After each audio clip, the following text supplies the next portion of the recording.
The evening air settled cool against my skin as I stepped outside, the scent of damp concrete and cut grass clinging to the quiet.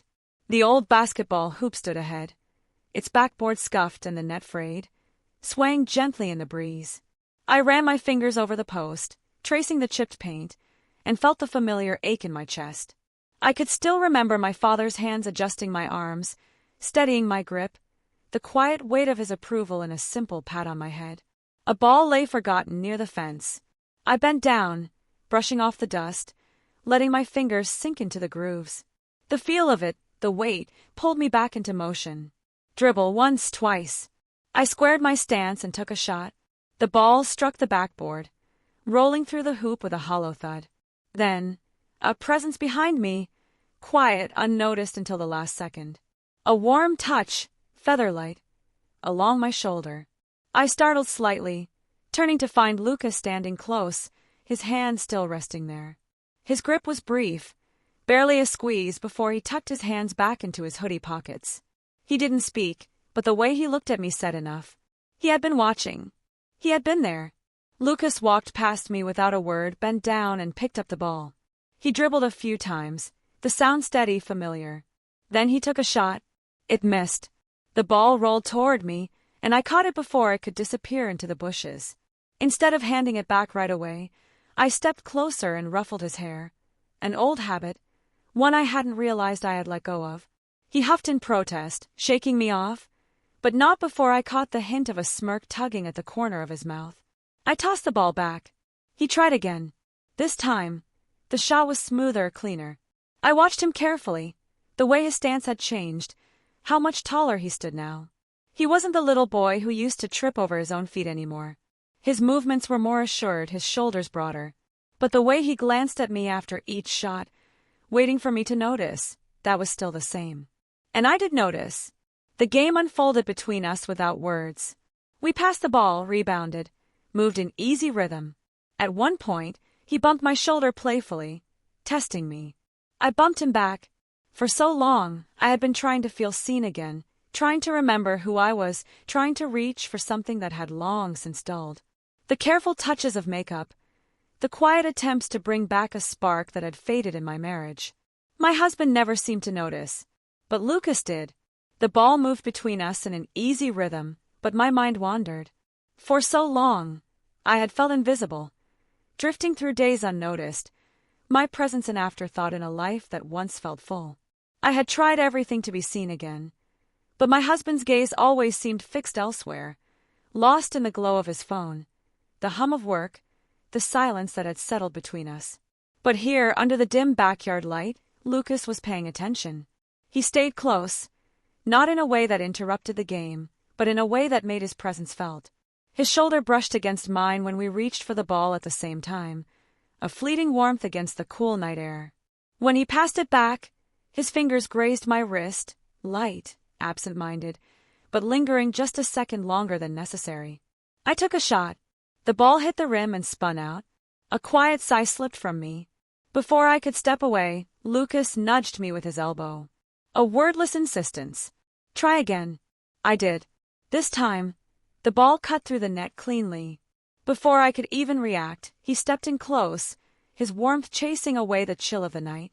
Then, without hesitation, he leaned in and kissed my temple. The simple gesture caught me off guard. It was nothing unusual, something he had done countless times when he was younger. Running up after school, pressing a kiss to my cheek before dashing off to play.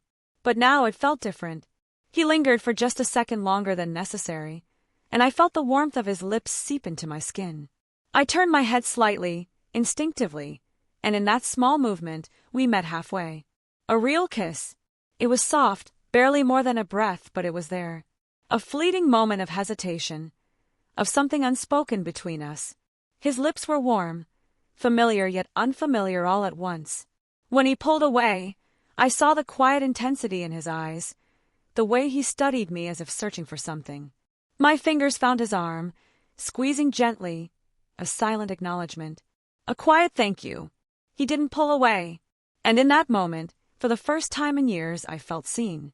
The night had deepened around us, the sky stretching wide and dark, speckled with faint stars peeking through thin clouds.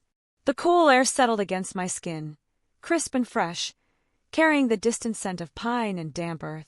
Somewhere in the neighborhood, a dog barked once, then silence returned, broken only by the steady rhythm of the ball bouncing against the cracked pavement. Lucas had found his rhythm now, his movements fluid, assured. Shot after shot, the ball arched through the air, cutting cleanly through the net.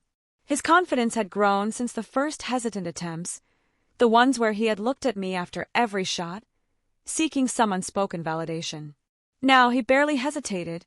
Still, I watched him, taking in the quiet determination in the way he squared his shoulders, the slight tilt of his head as he tracked the ball's path.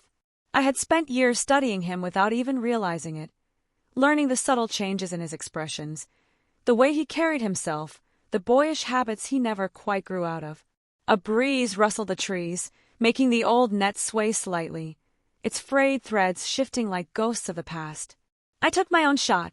The ball bounced off the rim, rolling across the yard, and I sighed, stepping forward to retrieve it. But before I could, Lucas moved. His hand caught my wrist, gentle but firm, his fingers warm against the cool night air. The contact startled me, not because of the touch itself, but because of the certainty behind it. He wasn't pulling me back or guiding me away. He was steadying me. I turned slightly, looking up at him. His grip wasn't tight, but he didn't let go right away either. His gaze met mine, serious but soft, unreadable in the dim light. He didn't speak, but he didn't need to. The message was clear. Try again. So I did. I adjusted my stance, squared my shoulders, and took another shot. This time, the ball cut smoothly through the net, the soft swish carrying through the quiet yard. A small smile tugged at the corner of his lips, something satisfied, something knowing. He gave my hand a light squeeze before finally releasing it. A simple gesture, barely a moment long, but something about it made my chest tighten. The game slowed after that. We passed the ball between us, not rushing, not keeping score. Just moving, just existing in the space together. The silence wasn't empty, it was full. Every quiet moment, every brush of movement, every breath of cold air between us carried meaning. At some point, he bumped my shoulder playfully, testing me. I bumped him back, laughing under my breath. The easy camaraderie between us, the way we fit into this unspoken rhythm. It felt like something I had been missing for a long time. Maybe I had spent too much time waiting to be noticed again, waiting for something or someone to remind me that I was still here. I had tried, in small ways, to hold on to the version of myself that once felt full of life. The careful touches of makeup, the quiet, hopeful moments standing in the doorway, waiting for my husband to look up from his phone, from his thoughts, to see me again. But he never did. Lucas did. He always had. By the time the last shot was taken, the night had settled into a hushed stillness. The stars had brightened overhead, stretching far and endless above us. Lucas stepped forward, his movements slower now, less focused on the game, more on something else. He didn't hesitate when he wrapped his arms around me, pulling me into a hug, solid, warm, grounding. I felt the breath leave my lungs as I melted into it, my arm slipping around him in return. I pressed a lingering kiss to his hair, inhaling the familiar scent of him. Fabric softener, faint traces of sweat, something purely him. He held on a second longer than usual, and for the first time in a long while I didn't feel alone. The house felt different in the morning. Still, yet heavier, as if the warmth from the night before had settled into the walls but had nowhere to go. I moved through the kitchen quietly, filling the coffee pot, setting out a single mug. The familiar routine, the motions I had gone through every morning, felt strangely hollow. At the table, my husband sat where he always did, scrolling through his phone, the soft glow of the screen reflecting off his tired face. He didn't look up as I entered. I poured my coffee, the gentle drip of the machine the only sound in the kitchen. The silence stretched, uncomfortable yet expected. Testing the waters, I mentioned the game from the night before. Just a small offering, a chance for him to ask, to acknowledge, to notice. He made a quiet sound, barely a response, his eyes never leaving the screen. The disappointment curled low in my stomach, familiar yet dull, like an ache I had learned to live with. Then footsteps. The soft sound of socks against hardwood. Lucas entered the kitchen, still half drowsy, his hoodie pulled over his head, one hand running through his messy hair.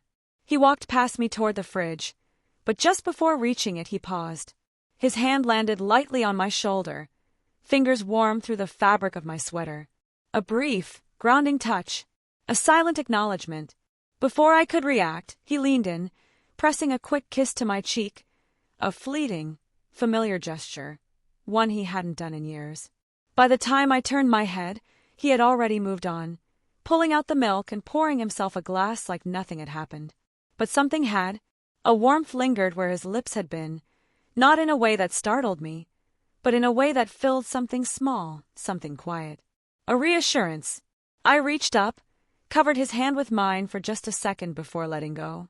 He didn't look at me, but I caught the faintest hint of a smile before he took a sip of his drink. Later that afternoon, I found myself outside again, standing near the basketball hoop. My fingers traced the grooves of the ball, the rough, familiar texture grounding me. I wasn't surprised when I heard footsteps approaching. I turned. Lucas stood there, this time not holding a basketball, but something else. A toolbox. He didn't say anything, just glanced at the rusted bolts, the sagging net, the faded backboard. Then he looked at me. I understood. We were going to fix it. Together. Neither of us spoke at first. We didn't need to. The faded backboard, the rusted bolts, the net hanging on by its last threads. They all told a story. One that deserved to be repaired.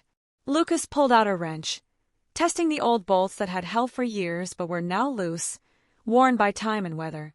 I crouched down beside him, reaching for a cloth to wipe away the dirt and rust. The air between us felt easy, comfortable, like we had done this 100 times before, even though we hadn't. "Hold this," he muttered, handing me the end of the net as he reached up to unhook the tattered remains of the old one. I did as he asked, steadying the material between my fingers. It was a simple task, but something about working together like this, side by side, no words needed, settled something inside me. Lucas stepped back, examining the rim before reaching into the box for the new net. The bright white material looked almost out of place against the weathered backboard, but there was something satisfying about the contrast. Something hopeful. As he worked, I repainted the faded boundary lines, my brush moving in smooth, careful strokes. The scent of fresh paint mixed with the crisp air, grounding me in the moment. At one point, Lucas climbed up onto an old crate to reach the top bolts of the backboard. He stretched, just barely able to reach, his fingers fumbling with the wrench. Instinctively, I stepped forward, my hands firm on his waist to steady him, the way I used to when he was younger, when he would climb onto countertops just to reach the cookie jar. "You got it?" I asked, my voice light, but steady. "Yeah," he said, twisting the wrench until the bolt loosened. He exhaled sharply, then glanced down at me. "Thanks." He didn't move right away, though. Neither did I. For a second, we just stayed like that, him balanced above me, keeping him steady. A small moment, but it carried more weight than it should have. Then, as if remembering himself, he finished the bolt, climbed down, and dusted off his hands. With the net replaced and the lines freshly painted, we stepped back to admire our work. The court looked different now. Not new, not perfect, but whole. Lucas disappeared inside for a moment, and returned with 2 bottles of sparkling water. Without a word, he handed me one. We stood there, side by side, the cool glass in my palm, the scent of fresh paint still hanging in the air. Then, with a quiet smirk, he raised his bottle slightly. A silent toast. I lifted mine in return. The bottles clinked softly between us, the sound small but significant. And for the first time in a long while, I felt like we had built something back together, something that had frayed with time but had never truly broken. That night, long after the house had gone quiet, I found myself lying awake, staring at the ceiling. The air was still, save for the occasional creak of the house settling, the kind of silence that let thoughts linger longer than they should. I turned onto my side, my body tired from the day's work, but my mind restless. The scent of fresh paint still clung to my skin, a reminder of the hours Lucas and I had spent outside, side by side, restoring something that had once felt forgotten. I reached out, running my fingers over the old, familiar grooves of the basketball resting at the foot of my bed. It felt different now. Not just an object from the past, but something new. Something that belonged to us now, not just to memories. Then a quiet buzz. My phone, glowing softly on the nightstand. I reached for it, blinking against the dim light as I read the message. You awake? Lucas. A small, surprised smile tugged at my lips. I hesitated for only a moment before slipping out of bed, the wooden floor cool beneath my feet as I padded softly toward the hallway. The house was dark, but I didn't need the light. I had walked these floors for years, knew every creak, every soft spot. When I reached the living room, I found him standing near the window, one hand resting against the frame, the other gripping his phone. He turned when he heard me, tucking his phone into the pocket of his hoodie. His face was calm, but there was something behind his eyes, something quieter, deeper. Without a word, I walked toward him. He shifted slightly, making space for me near the window, and I leaned against the frame beside him. The night outside was still, the faint glow of the backyard light illuminating the freshly painted lines of the court. I couldn't sleep, he admitted, his voice quiet. Me either, I murmured. We stood there for a moment, both of us watching the court, letting the silence settle around us. Then, as if pulled by the same unspoken thought, he turned to face me. His movements were slow, deliberate, careful in a way that made my breath catch. Before I could think, before I could second-guess, he leaned in, pressing a soft kiss to my cheek. It was warm, lingering, not just a casual goodnight, but something that held meaning. When he pulled back, I searched his face, seeing something in his expression that I couldn't quite name. I lifted my hand, resting it lightly against his arm.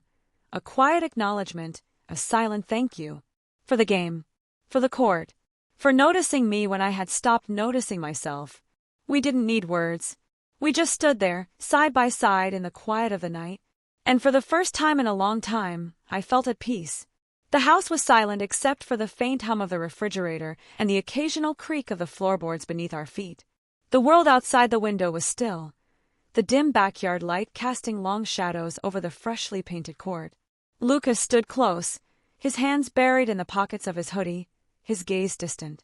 I studied him quietly, noting the slight tension in his jaw, the way his shoulders rose and fell with each slow breath. He had something on his mind. I waited, giving him space to find the words. Over the years, I had learned that pushing him never worked.